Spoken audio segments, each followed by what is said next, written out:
donc d'une vision certainement différente de la matinée. Et ensuite, on enchaînera avec le versant pédiatrique, puisqu'on voulait bien sûr que toutes ces disciplines puissent s'exprimer sur cette problématique. Et donc, il y aura après Brigitte Camboni qui parlera de cet enfant-là qui naît, qui a déjà été abordé plusieurs fois ce matin. Vous avez compris qu'il pouvait poser un certain nombre de petits problèmes, mais en tout cas, il faut se poser quelques questions aussi sur l'enfant. Et puis, il y aura Claire Jandel, qui nous parlera du devenir de ces enfants dans un contexte familial très solidaire.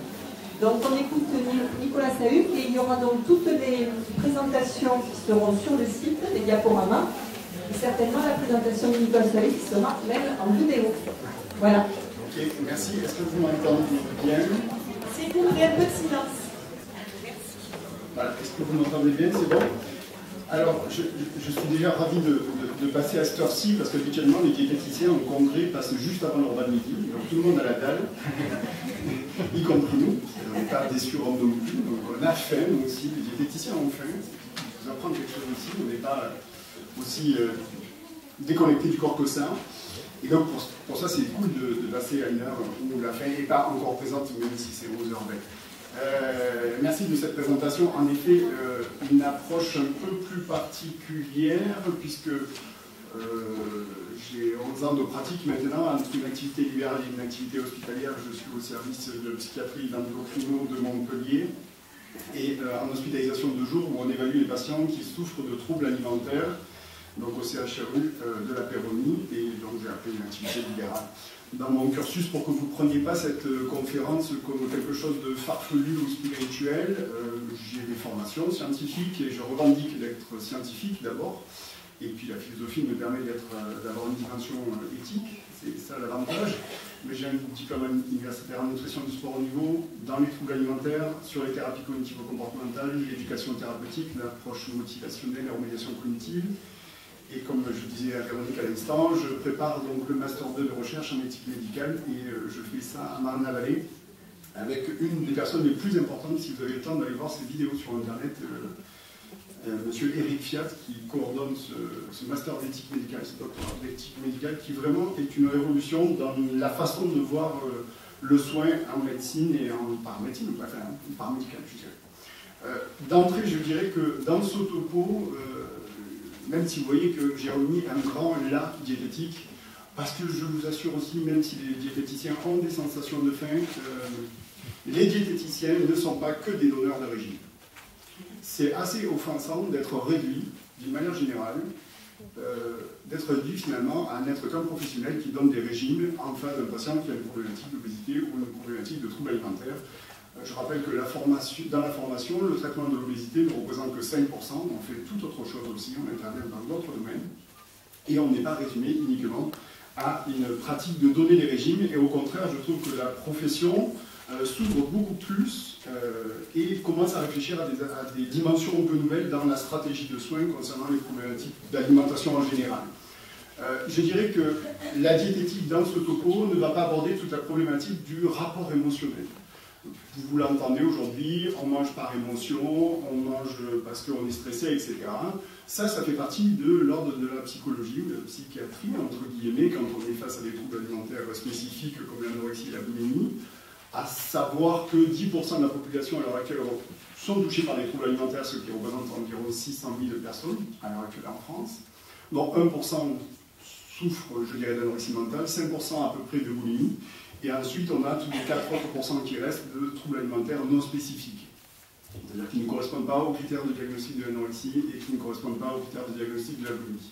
Donc là, je vais m'intéresser à cette histoire, je vais mettre de côté rapidement cette histoire d'émotion, parce qu'il y a quelque chose qui va sonner faux dans cette histoire, c'est qu'en effet, on peut manger par émotion, mais celles qui posent réellement problème, ce n'est pas celles qui sont très classiques de joie, de bonheur, quand vous êtes en famille le dimanche et que vous faites le repas dominical, où vous pouvez avoir du plaisir à recevoir les amis, vous avez un sentiment qui vous prend, et puis d'un seul coup, vous pouvez déborder sur le plan alimentaire. Celles-là ne sont jamais trop problématiques pour les individus, sauf dans des situations particulières, je dirais, qui nécessitent parfois consultation. Celles qui posent réellement problème au niveau des émotions, c'est plutôt ces situations dans lesquelles on est plutôt de l'ordre de l'angoisse, c'est-à-dire quelque chose qui est flou, avec un état d'âme particulier, dans lequel je n'arrive pas correctement à définir ce qui se passe au fond de moi, Et l'aliment va être désymbolisé, désincarné pour être un peu comme une balle de stress et qui va apporter cet effet positif de me faire baisser la tension interne. Mais on n'est plus de l'ordre de l'alimentation puisqu'elle est désincarnée et désymbolisée pour être cette balle anti-stress. Donc je mettrai ça de côté, même si à un moment je pourrais y revenir rapidement, d'où la nécessité, on a entendu ce matin, de travailler en équipe avec des dimensions et des approches complètement complémentaires, avec des spécificités complémentaires pour pouvoir mieux traiter les problématiques de troubles alimentaires.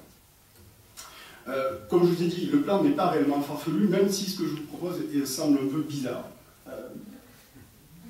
Une première partie dont je cache la deuxième partie, parce que sinon les effets de style, ça ne marche pas. Donc on est bien obligé de faire comme on peut. Et je voulais m'interroger un petit peu dans un premier temps. Alors, je fais le parti pris que manger est déjà problématique à la base, et je vais essayer de vous démontrer que dans un premier temps, manger, c'est problématique, déjà de base. Et ensuite, quand nous sommes face à une difficulté de trouble alimentaire, c'est plus une forme une intensité de la problématique qui est de plus en plus élevée et qui va poser de plus en plus de problèmes. Donc on va se questionner dans un premier temps dans une alimentation dans laquelle je ne fais pas de régime. Suis-je libre? Je suis libre. Dans un deuxième temps, on verra les personnes qui font des régimes d'une manière générale. Là aussi, on posera la question de la liberté vis-à-vis de l'acte alimentaire. Et ensuite, on partira dans la partie 2 qui, ça je peux vous le dire, on va discuter de la diététique et de comment soigner. Et pour commencer, j'ai une petite question. Comment vous pouvez répondre à cette affirmation? Sans régime, je suis libre. Est-ce que vous diriez plutôt vrai, plutôt faux? Plutôt vrai, ok.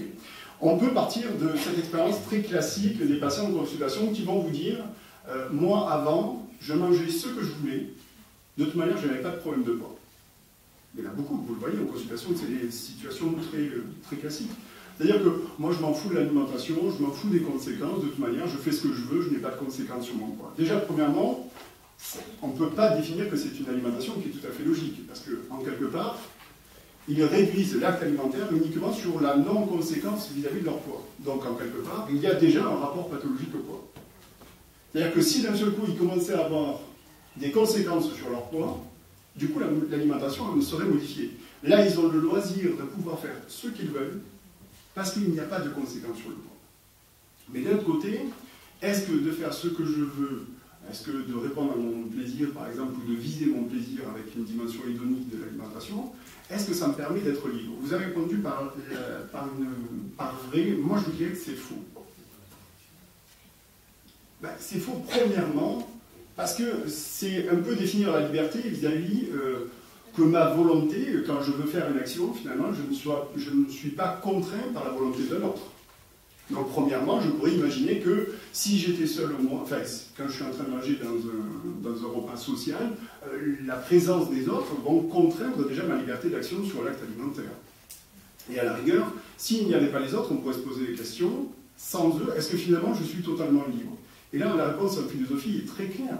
Nous ne sommes pas libres. Pourquoi? Premièrement, parce que nous avons un corps, et que ce corps, bien sûr, il va faire problème dans les troubles alimentaires, et que ce corps va nous donner des sensations de faim, et donc va nous demander d'abord de couvrir nos besoins au quotidien. Donc le fait d'avoir faim limite déjà ma propre liberté dans un acte alimentaire. Donc quelqu'un qui vous dit que je suis libre de faire ce que je veux parce que je n'ai pas de conséquences sur le poids ou je m'en fous des conséquences, etc., ben, c'est quelqu'un qui déjà premièrement n'est pas libre parce qu'il est conditionné par sa nature. Deuxièmement, il y a encore moins de liberté parce que nous avons la problématique finalement des envies, des désirs et des passions. Et qu'à ce moment-là, lorsque je désire par exemple manger du chocolat ou je désire m'acheter une nouvelle voiture ou une nouvelle montre, etc., ma liberté est entravée et ma volonté est entravée par ce désir. Il vient modifier mon type d'action parce qu'il vient m'empêcher de tenir une conduite. Je passe devant des aliments, j'ai le désir de manger ces aliments et ce désir de manger des aliments vont contraindre ma liberté. Donc là où on pourrait croire que d'entrée, lorsque je ne fais pas de régime, lorsqu'on mange d'une manière générale sans se poser de questions, ben déjà il n'y a pas de liberté, puisqu'on est contraint sur l'acte, sur la notion de nature et deuxièmement sur le fait qu'on est face à nos envies et nos désirs. C'est un peu comme l'idée d'être un animal. l'animal, lui, n'a pas la possibilité de réprimer ses désirs, ses envies. Il ne peut passer qu'à l'acte. C'est comme l'empathie. Il est capable d'empathie. La seule différence que l'on a, nous, en tant qu'hommes, finalement, c'est d'avoir la capacité de réprimer notre empathie. Et si je réponds toujours à mes désirs, finalement, je me mets dans une position où je suis contraint et soumis à mes propres désirs sans mettre une volonté en place face à cela, et donc contraindre ma liberté. Et c'est normal aussi, je dirais, d'avoir une condition animale. On pourrait partir que la faim est de l'ordre du besoin et le désir ne relève pas de l'ordre du besoin. Alors, on pourrait partir dans cette idée, ma condition animale me fait avoir faim, donc comme j'ai faim, j'ai besoin de manger. Alors vous pourriez me dire, mais de suite, oui, mais si je n'écoute pas mon corps, je pourrais manger d'une autre manière, pas quand j'ai faim. Je dirais, oui, d'accord, mais d'un autre côté, si vous ne mangez plus par besoin, vous allez forcément manger par envie ou par désir. Là, vous allez être contraint. Donc, de base, on est face à cette non-liberté qui est associée à l'acte alimentaire. Et vous comprenez que déjà, les patients qui souffrent de troubles alimentaires voient cette dynamique pas très très claire et ça vient se cristalliser d'une manière générale. Et on va le comprendre. Finalement, vous êtes d'accord avec moi, quand je fais du régime, je ne suis pas libre. On est OK. Qui c'est qui est contre?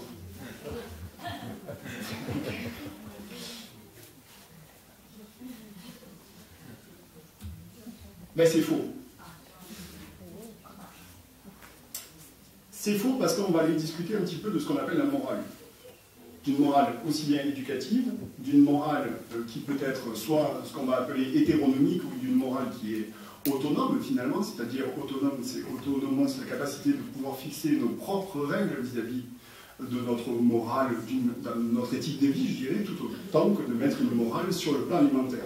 En fait, si l'on comprend bien le fait de fixer une morale alimentaire, qu'est-ce que ça occasionne? Ça me permet finalement de m'arracher à ma propre condition de nature et de faire face à mes envies et mes désirs et mes plaisirs. Le fait de me fixer le moral alimentaire, c'est ce qui fait que je ne suis plus dans cette écoute du corps, mais c'est ce qui me permet d'être dans cet arrachement et d'être dans une logique complètement intellectualisée. Okay. La morale kantienne, avec des impératifs catégoriques, par exemple de ne pas mentir, on n'est pas de cet ordre-là parce que nous ne sommes pas dans une idée de l'impératif catégorique, on est obligé de faire les choses, mais plus dans ce qu'on appelle les impératifs de prudence ou d'avidité. Et en fait, le fait de se fixer le moral va me permettre de m'arracher à mon corps. Et quand on a un début de problème de poids, alors à l'adolescence ou quand ça se crée un peu plus tardivement, ben d'un seul coup je prends conscience que j'ai cette prise de poids, puisque cette prise de poids va commencer à me poser problème, il est tout à fait logique et normal, voire adapté, de se fixer une morale alimentaire, ce qu'on appelle communément presque un régime, pour pouvoir m'extirper de tout ce qui me pose problème, parce que c'est l'incidence sur mon poids et l'augmentation sur mon poids. Il faut regarder ce que va poser comme problème cette morale d'une manière générale. Cette morale, lorsque vous la fixez, forcément, vous allez faire naître le sentiment de culpabilité. Puisque si vous fixez une règle et que vous ne respectez pas la règle, vous ne pouvez vivre que la culpabilité. Et c'est ce qu'on va voir chez les patients d'une manière générale. Premièrement, on va avoir cette culpabilité qui va apparaître principalement lorsqu'ils ne vont pas manger les bons aliments. Mais que l'on soit bien clair, je vais vous donner mon point de vue, les aliments, ils n'en ont rien à foutre de nous. Fixer les aliments comme responsables de l'obésité à l'heure actuelle, pour moi, est une erreur profonde. C'est de continuer à victimiser l'individu, et laisser l'individu en tant que victime, c'est lui ôter la possibilité de pouvoir se dégager de sa propre problématique. Donc ce n'est pas les aliments qui sont responsables. Et c'est d'abord le rapport à notre alimentation qui va poser problème, et c'est un mésusage de l'alimentation qui va augmenter la problématique. On a cette fameuse étude, et je suis toujours attristé quand des professionnels de santé, tout comme des professionnels de l'éducation, prennent ce très mauvais exemple du jeune qui a mangé McDo pendant un mois, le célèbre documentaire Super Size Me, parce qu'il démontre complètement que ce n'est pas McDo qui fait grossir. Déjà, premièrement, si on réfléchit d'un point de vue éthique, en tant que professionnel de santé, connaissez-vous une étude au monde qui est basée sur un seul individu? Moi, je ne connais pas. Et si c'était en plus, si on pouvait faire ça, vous vous rendez compte, un homme qui soit la représentation de tous les corps et que si on agissait sur lui, ce serait un peu le corps étalon de tous les êtres humains. Ce serait génial, mais je ne pense pas que ça existe. Donc, déjà, premièrement, il n'y a pas d'étude qui est basée sur un seul individu. Deuxièmement, il se fixe des règles. À la base de son exercice, finalement, il fixe la règle de manger tous les jours à McDo. Et deuxièmement, une autre règle qui existe, c'est que quand on lui propose de consommer le modèle grand format de Big Mac, il va le consommer. Donc c'est un ensemble de règles qui sont mises en œuvre face à son alimentation. Ce qui se passe au 3e jour, en effet, on voit l'hôtesse d'accueil qui lui propose de consommer ce grand Big Mac. Et en effet, il se tourne vers la caméra, il dit, regardez, j'avais fixé la règle, donc je respecte ma règle. Et il prend le grand Big Mac qu'il va consommer dans sa voiture. Et il se passe un phénomène très intéressant. C'est qu'à la moitié du burger, à la moitié des frites, il se tourne vers la caméra et dit, mon corps n'en peut plus. Qu'est-ce qui se passe après? Il continue à manger, parce qu'il s'est fixé une règle. Et donc ce n'est pas la problématique d'abord de l'aliment comme responsable, mais la première problématique, c'est le fait de se fixer des règles et donc une morale alimentaire. Quand on le transpose finalement dans le rapport au régime, aux troubles alimentaires, c'est exactement le même phénomène. À part que ça va s'aggraver. Finalement, je vais me peser le matin, je vais me regarder dans l'image corporelle, je vais regarder mon image corporelle dans le miroir. En fait, je transcris ce que je suis à travers une identité, sur une balance et une identité à travers un miroir, si vous voulez. À ce moment-là, selon ce que la balance va me donner comme information, ou selon ce que je vais voir dans le miroir, je vais me fixer donc cette morale alimentaire, ce régime alimentaire, tout au long de la journée pour pouvoir voir les conséquences le lendemain sur mon corps directement. Donc on rentre dans une alimentation qui est complètement justifiée, voire j'ai un peu l'hypothèse que c'est les maladies, enfin, pas les maladies, mais c'est les comportements qui sont de l'ordre de la problématique temporelle. Puisqu'on est toujours dans une anticipation, on est toujours soit dans un avant-coup, soit on est toujours dans un après-coup. Et qui fera qu'on ne pourra jamais s'écouter, puisqu'on est toujours dans la possibilité des conséquences. Donc je me fixe cette morale alimentaire dès le matin, je me pèse, je me regarde dans l'image corporelle, ou je vais voir mon professionnel de santé qui m'a dit que j'avais encore pris du poids alors que je suis au premier trimestre. Ça m'attriste, donc je mets en place une morale alimentaire pour pouvoir tenir. Le seul problème, c'est que mettre en place une morale alimentaire sans connaissance diététique, c'est risquer de se trouver face à notre condition de nature et d'avoir des sensations de faim qui apparaissent assez fréquemment. Mais avoir une sensation de faim, je dirais, dans la matinée, tout comme avoir une sensation de faim en milieu d'après-midi, n'est pas problématique quand je suis bien psychologiquement. Quand je suis bien psychologiquement, je peux avoir faim et je peux faire face à cette sensation de faim qui me pose problème parce que j'ai le mobile et le désir de vouloir perdre du poids. Par contre, le jour où je ne suis pas bien, j'ai toujours la sensation de faim parce que je ne sais pas manger avec une certaine connaissance diététique. Et le jour où ça ne va pas bien, ce qui était tenable quand j'allais bien n'est plus tenable quand je ne suis pas en forme. État d'âme, soucis de famille, tout ce que vous voulez. Et c'est ce qui fait qu'à ce moment-là, vous allez avoir la contingence finalement de la sensation de faim, plus un contexte psychologique, émotionnel, stress, etc. qui va s'ajouter, qui va faire qu'il va y avoir une crise alimentaire, de l'ordre de la balle de stress, comme je vous expliqué au départ. Deuxièmement, par les phénomènes physiologiques, vous avez faim, vous allez avoir du mal à vous arrêter à manger, parce qu'il y a la dalle et qu'il faut la combler. Et troisièmement, vous allez avoir un mécanisme, c'est la culpabilité. Mince, je me suis fixé une morale alimentaire parce que ce matin, j'étais à mon poids désiré, mais là, je vais grossir. Eh bien, il se propose deux situations. Soit je décide, par volonté, je dirais, de réduire mon alimentation sur tout le reste de la journée, si le contexte le permet. Si le contexte ne le permet pas, je bascule dans un système foutu pour foutu. De toute manière, j'irai vomir. Ou de toute manière, demain matin, je recommence le régime. Donc là on a basculé, vous voyez, sur une alimentation qui est complètement justifiée, intellectualisée, en fonction des conséquences sur le poids et l'image corporelle. Et ça, vous le transcrivez chez tous les patients que vous voyez d'une manière générale, et c'est, je dirais, un peu plus polarisé chez les patientes qui sont enceintes, qui forcément déjà le rapport à l'image corporelle est de base un peu problématique et va s'aggraver avec la prise de poids. Bien heureusement, pas chez tout le monde, mais globalement, c'est ce mécanisme qui se met en place. Donc finalement, oui, j'ai oublié de mettre plein de trucs. Je suis parti de mes trucs. Voilà pourquoi je parlais de responsabilité, voilà pourquoi je parlais de culpabilité. Quid aujourd'hui de la problématique de l'hyperactivité physique et de la pratique sportive? Aujourd'hui, on ne fait plus du sport, enfin, j'ai caricature, hein, excusez-moi, on ne fait plus vraiment du sport pour un bien-être, pour être bien mentalement, ou pour se décharger d'autres choses, etc., ou même juste pour le corps, parce qu'il peut se mouvoir, comme disait David de Breton, on a encore, autant en profiter, autant le faire bouger. Il est fait maintenant dans une sorte de justification du rapport à l'alimentation. Et ça devient pathologique. À un certain moment donné, finalement, je peux être en soirée avec des amis, j'ai plus très faim, il reste le très bon gâteau que les amis ont fait, et je peux basculer dans ce truc en disant, ben, bon, j'ai plus faim, mais de toute manière, je vais le manger, je vais me faire plaisir, et demain je vais faire l'activité sportive. Voilà. Et donc là, on rentre dans quelque chose de pathologique, au sens que l'alimentation n'est plus faite pour elle-même, en vue d'elle-même, en quelque part, avec une dimension un peu pluriste, j'avouerai, mais une dimension sur l'alimentation qui est toujours justifiée avec une idée des conséquences. Et c'est ce qui fait qu'à un moment donné, on a une obsession. Qu'est-ce que c'est une obsession? L'obsession, c'est finalement quand une idée prend toute la place. Et lorsque vous réduisez l'alimentation sur la seule conséquence du poids et de l'image corporelle, et bien d'un seul coup, ça prend toute la place.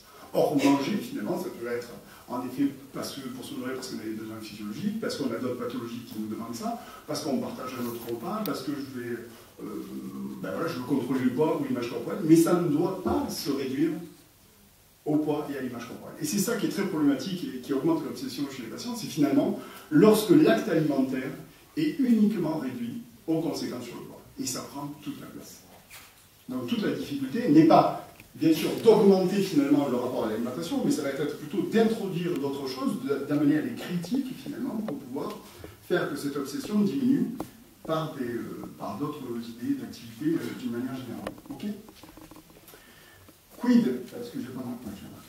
Voilà. Poids idéal. Chirurgie bariatrique, poids idéal, régime, poids idéal. Et on est aujourd'hui malheureusement dans cette idée qu'au poids idéal, je suis guéri. Or, au poids idéal, pour moi, c'est la situation la plus catastrophique et la plus problématique. Je m'explique. Je conceptualise l'idée qu'on passe d'un état occupé à un état préoccupé. Lorsque je suis dans un excédent de poids, j'ai un poids physique plus un excédent de poids qui est présent en moi, finalement. Donc je suis dans un état occupé par l'excédent de poids. Logiquement, et tout à fait, c'est pour ça qu'il ne faut pas être démago aujourd'hui avec ces idées où il faut accepter son corps chez les gens qui ont des problèmes de poids. Aujourd'hui, on leur dit qu'il faut accepter votre corps. Pour moi, je ne suis pas du tout d'accord avec cette idée-là. C'est plutôt un travail d'acceptation sur le rapport à l'alimentation qui est complètement différent, mais pas l'idée d'accepter son corps. Vous ne pouvez pas dire à quelqu'un qui souffre d'obésité à l'heure actuelle, qui est mal dans sa peau, lui dire il faut que tu acceptes ton corps pour pouvoir travailler sur autre chose. C'est de réduire en fait les besoins physiologiques avec l'idée de l'image corporelle. Ça pose problème.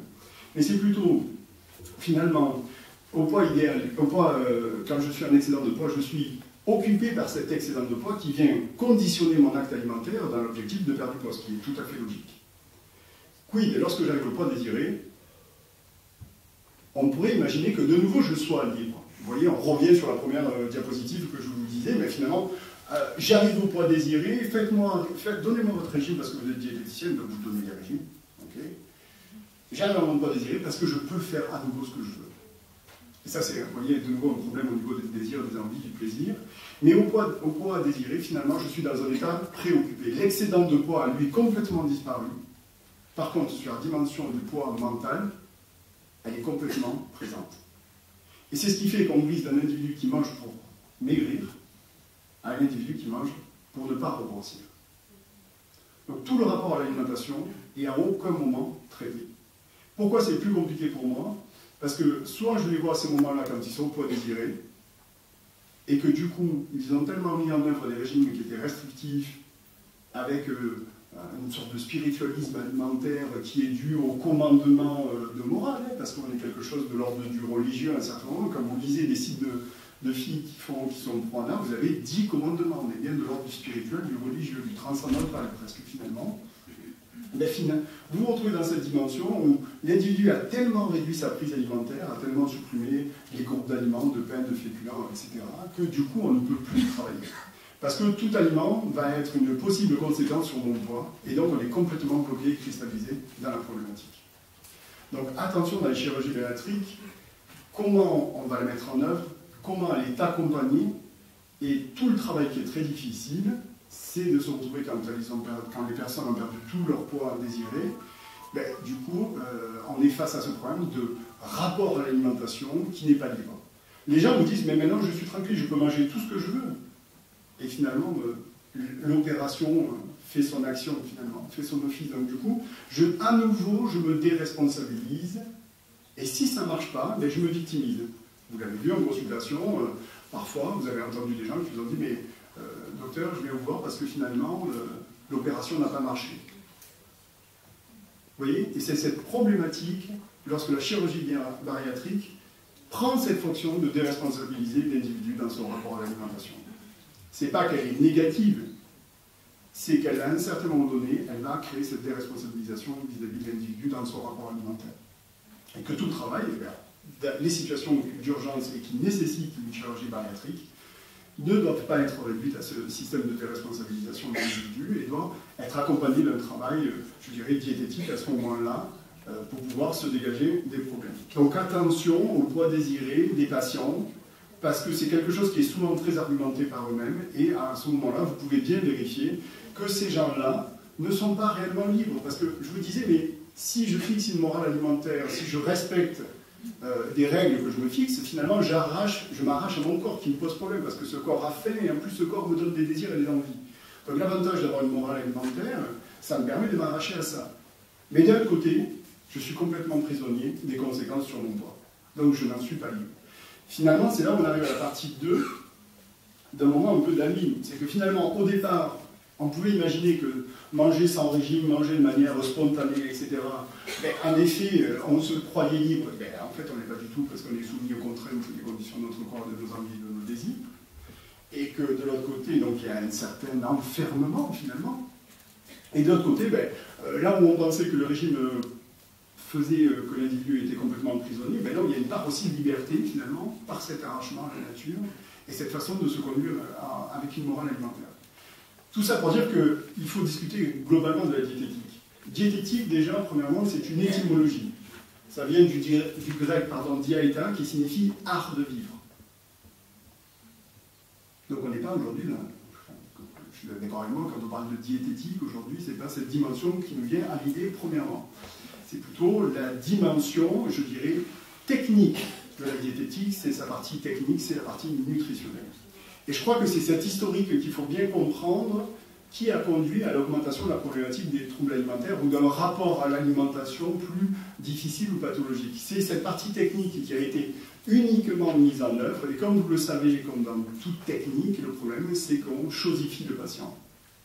Et en le chosifiant, le réduisant uniquement à une machine qui doit consommer des quantités de calories et perdre des quantités de calories pour pouvoir perdre du poids, malheureusement on oublie toute la dimension humaine de ce mécanisme. Malgré tout, ce que je vous explique aussi, c'est qu'on ne peut pas faire de bonne diététique, à mon sens, si l'individu n'a pas un minimum de connaissances sur la physiologie. Il faut se rappeler quand même que le corps, même si c'est une condition naturelle qui fait qu'il nous demande des sensations de faim, ça transcrit aussi des besoins. Et à minima, quand vous prenez n'importe quelle jeune fille à un poids normal, vous êtes au minimum en moyenne à 2000 calories par jour.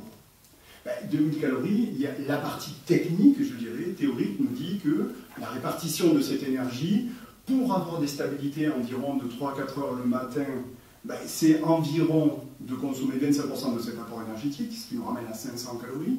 Sur le repas de midi, pour avoir une stabilité sur la sensation de faim, c'est environ 40% de cette énergie, donc ça nous fait 800 calories.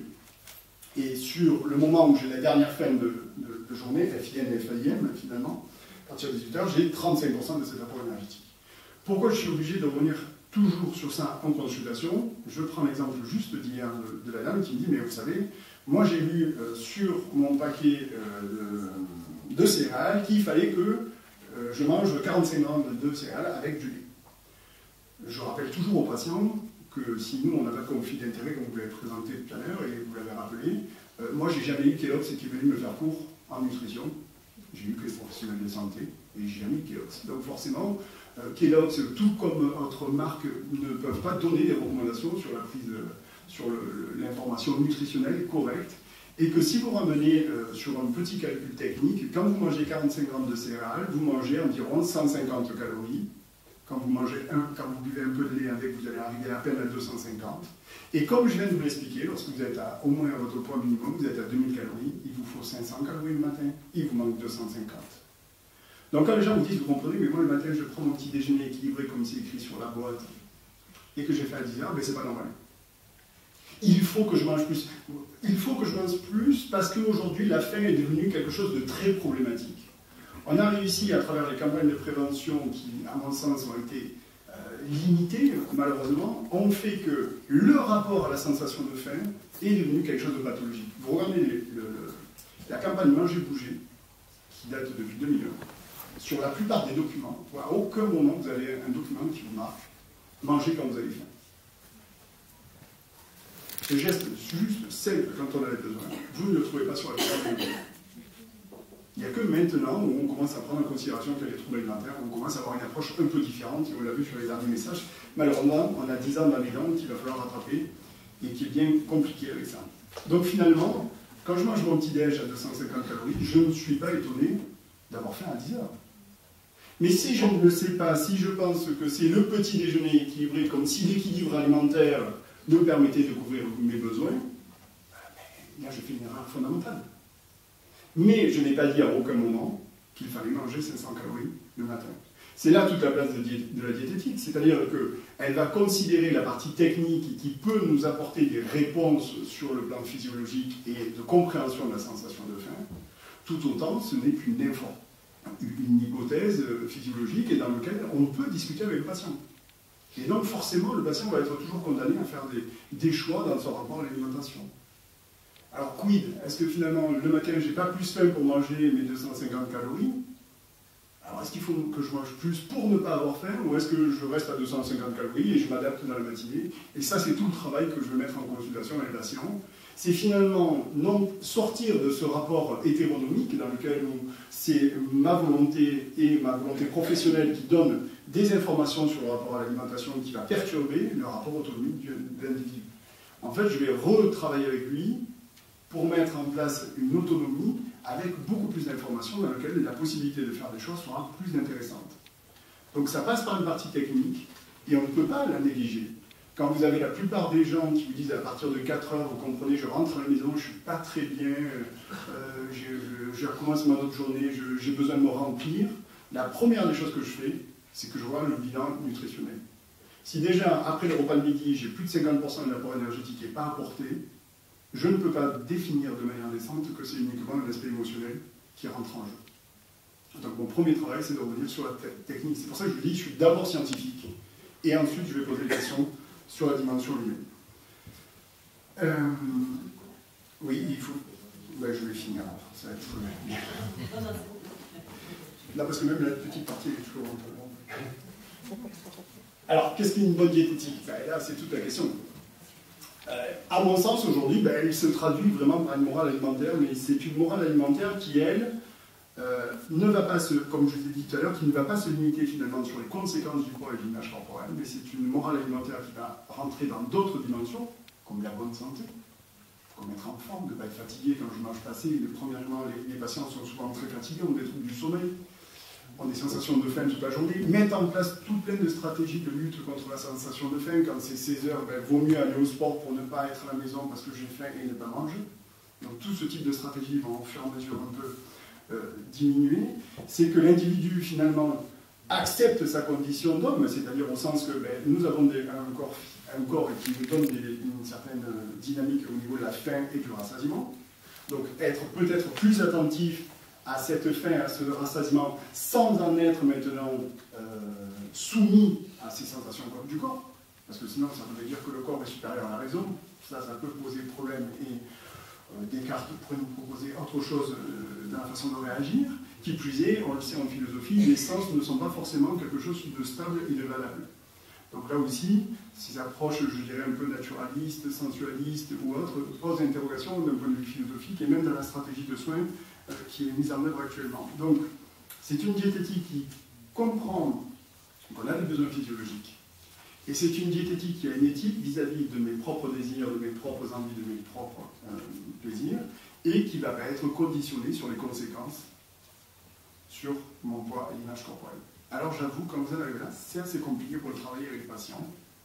Mais en fait, si vous prenez le temps de bien repartir sur la technique, sur le rapport énergétique, donner les bonnes informations, expérimenter avec eux, en comprenant qu'au fur et à mesure, il y a quelque chose qui va évoluer et on va aller vers une bonne diététique, alors ça devient plus acceptable. J'avoue ne pas avoir de balance dans le cabinet, parce que c'est toujours un phénomène angoissant pour le patient, et puis de toute manière, ce qui me pose problème avec la balance, c'est que c'est comme si la balance devait conditionner ce que je dois manger. Et ça, très rapidement, j'essaye de faire intégrer au patient que ce n'est pas le poids, ce n'est pas l'image corporelle qui doit fixer cette morale alimentaire, mais c'est quelque chose qui est en nous, qui prend en considération de ce que je suis, et non pas de ce que je suis réduit à mon image du corps ou à mon poids. Je vais m'arrêter là et répondre à vos questions si vous en avez. Merci.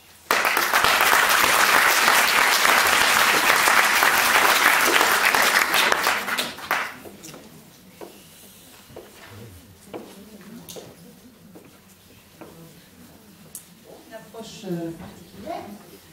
Alors moi, j'ai dans cette notion de liberté une question. Ouais. À aucun moment vous parlez de la maîtrise. C'est comme si le fait de maîtriser, on devenait libre. Dans votre... ce que vous n'avez pas tout compris, hein, mais... à partir du moment où il y a une maîtrise sur le corps et sur l'alimentation, on acquiert de la liberté. Alors à la maîtrise, j'ai un peu de mal à penser sur la liberté, mais...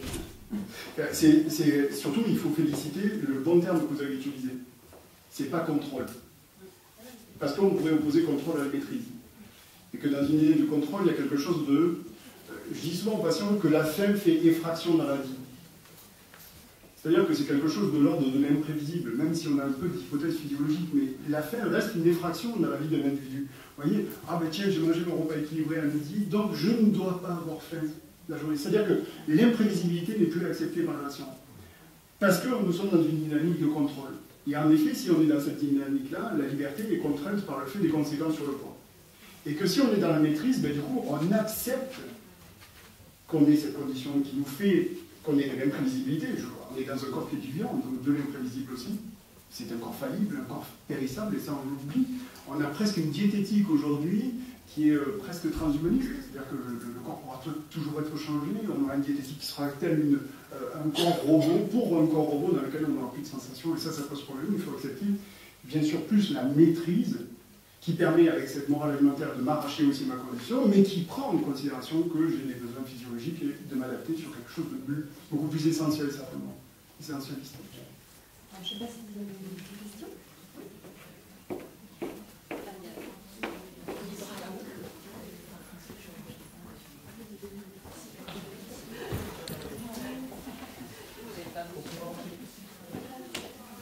Bonjour, Johan, je suis pédiatre.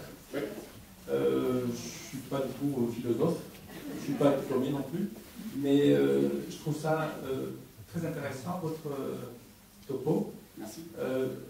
Ça reste que sur la notion de liberté, il aurait peut-être fallu définir avant ce que c'est que d'être libre. Mais j'arrive. Je savais que vous allez me faire ça. Non, mais on en parlera au repas après, on va largement en parler. Mais c'est vrai qu'on a l'impression d'être devant un jugement quand même, d'être libre ou pas libre, c'est bien, c'est pas bien, presque. Je suis désolé, on s'en fout d'être libre ou pas libre. Et je crois que cette notion de liberté, quand vous êtes du côté du consultant, c'est-à-dire celui qui maîtrise, parce que finalement, nous, on n'est pas obèse, ça va, on est tranquille. On parle à quelqu'un qui est en face et qui a une situation de souffrance et qui traîne depuis longtemps. Donc du coup, la notion de liberté, je pense que ce n'est pas la même. Ce qu'on pense, ce qu'on essaie d'intellectualiser et réfléchir à cette question avec les références qu'on a. Je sais pas, il faut aller demander au Dalai Lama s'il est libre quand il mange, parce qu'il a aussi des sensations, mais il ne tue pas, il mange que quand il a besoin. Et alors qu'en face, la liberté, le choix pour le patient, c'est peut-être pas la même chose. Alors je parle que de ce que je connais, parce que je soigne pas les adultes comme je ne connais pas. Mais nous, on est face à une problématique encore plus embêtante, parce qu'on a des enfants en face, alors je ne dis pas les 3-4 ans qui sont en surpoids, les grands adolescents qui sont en surpoids, c'est autre chose. Et on est obligé de parler avec les parents. Et alors nous, on a un retour souvent du jugement des parents en disant, et ça c'est là où je trouve qu'on travaille aussi, c'est qu'ils disent, mais vous savez, ils mangent bien. Voilà. Ils disent toujours ça, ils mangent bien. Oui, je sais qu'ils mangent bien, mais qu'est-ce que c'est manger bien? Pourquoi on a un jugement là aussi? Et quand on vous l'envoie, vous décortiquez en fait un petit peu quand même le côté technique, on voit que, oui, ils mangent bien, mais... Alors pourtant, il fait beaucoup de sport. Alors, je suis désolé, mais quand ils vont au du tennis, c'est bien plus que quand vous l'envoyez chercher du pain, c'est la récréation. Donc finalement, voilà, il y a plein de jugements sur tout le chemin, et je pense que nous, on a besoin de formation, de travailler, de réfléchir à ça. Et c'est très bien pour nous, ça. Alors, merci. Je pense qu'on ne peut pas engager la discussion complètement jusqu'au bout. Je suis désolée, mais moi,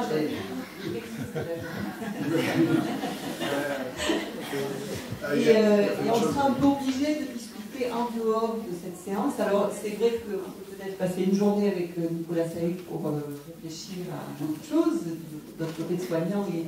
Mais je pense que dès qu'on arrive à ces questions, effectivement, de liberté, de la position qu'on a, puisqu'on n'a pas la même que les patients, on rentre dans des discussions qui sont peut-être un peu longues. Est-ce que tu peux avoir une réponse rapide, très courte, et après on va enchaîner avec les pédiatres? Pourquoi j'ai commencé par la liberté? Alors c'est vrai que je parle très très vite parce que j'ai toujours cette angoisse de ne pas pouvoir dire tout, et même si je gère ça. La liberté, je dis qu'elle pouvait être contrainte par la volonté des autres, de forme éducationnelle, sous forme hétéronomique. Les parents donnent une morale sur le plan alimentaire avec des règles. Finis ton assiette, mange ci, mange ça, tu sors pas de ta fille, tout ce truc-là. Donc il y a cette dimension-là qui pose problème. Et surtout, ce qui me posait question sur le plan philosophique, c'était que les patients étaient toujours dans un rapport au poids.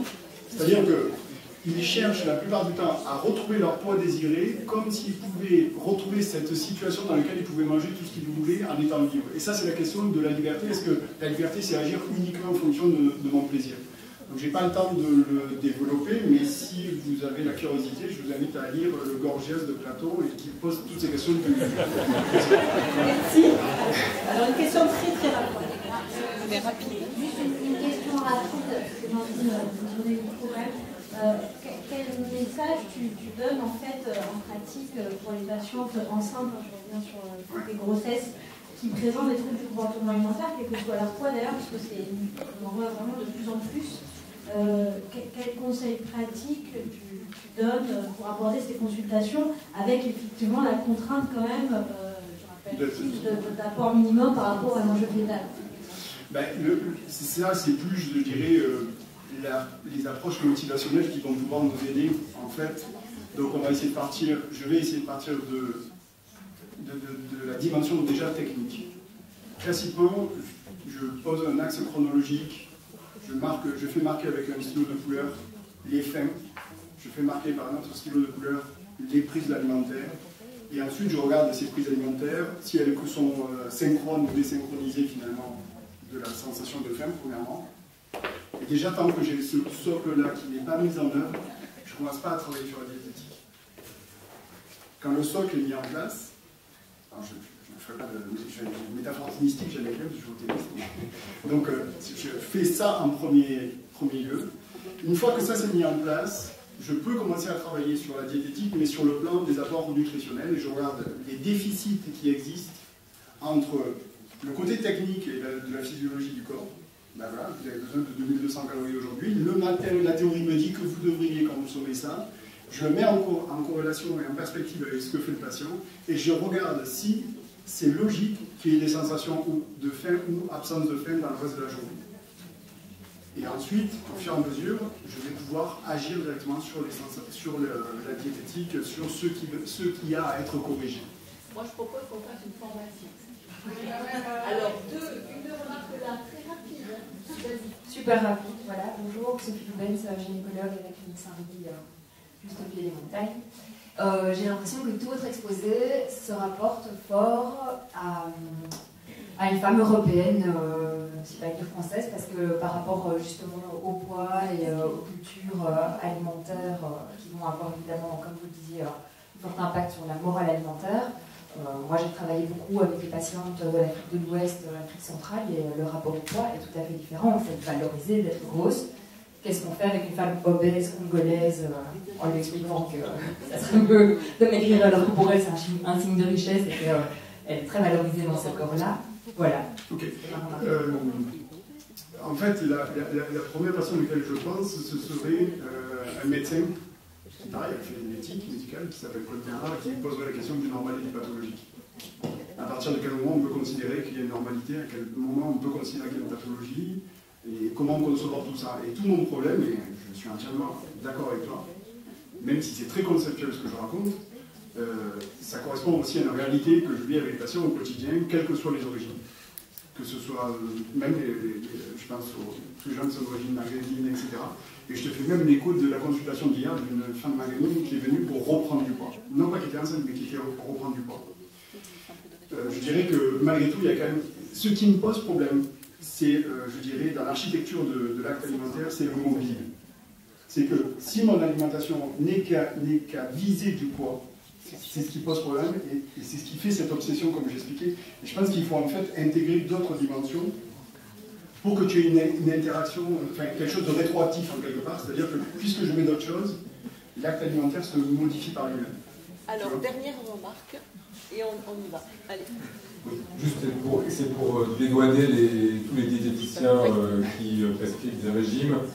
En fait, le diplôme de diététicien, c'est Bac+3, et donc, ou Bac+2 même, voilà, valorisé, et vous avez une formation un peu plus spécifique, ce qui fait qu'effectivement tous les diététiciens n'ont pas de votre niveau. Donc on ne peut pas effectivement dire, voilà, effectivement on n'est pas des professeurs de régime, mais malgré tout, les diététiciens, la plupart, c'est ça. Voilà. Et puis ça, donc c'est... Voilà. Si c'est rapidement, ce qui pose réellement problème, et je ferai très rapide, je vais faire super. Beaucoup veulent venir en consultation avec moi, parce qu'ils me disent « Ah, vous avez une approche qui est géniale ». Et je leur réponds un seul truc,